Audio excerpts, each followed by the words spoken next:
It's January 2021. A year ago, the city of Wuhan in China was locked down because of this novel coronavirus that caused COVID-19. It was spreading throughout Asia, and it was coming around the world.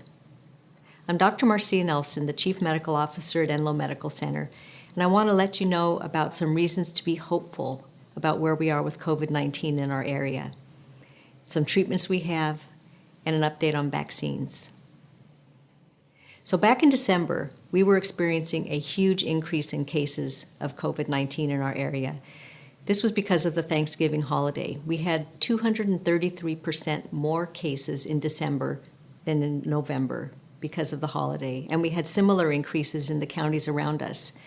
We were expecting that January would be really rough with all of the winter holidays ahead of us, but it wasn't.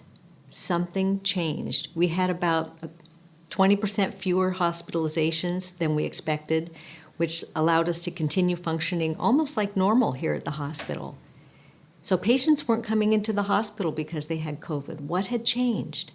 Well, what had changed was we had started in mid-December using a monoclonal antibody to treat mild to moderate COVID-19 illness.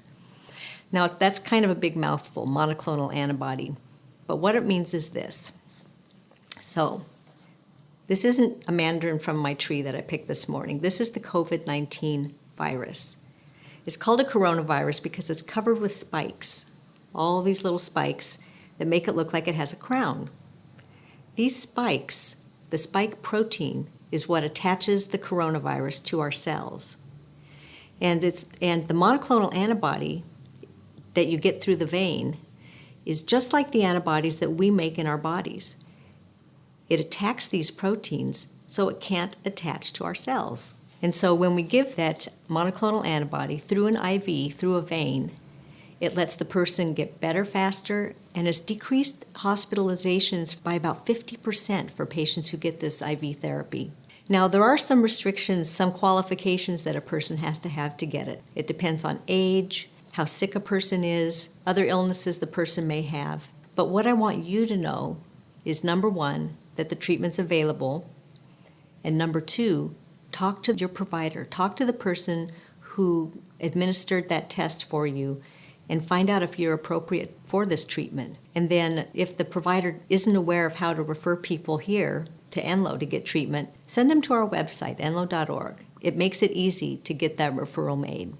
Something else that gives me hope about where we are with COVID is getting vaccines into people's arms. Enloe has partnered with Butte County Public Health, and we've been able to set up a community vaccine clinic, and we're working our way through those tiers and phases so people can be protected against this terrible virus. So there's reason to be hopeful. But until we have COVID behind us, wear your mask, take care of yourself, and take care of each other.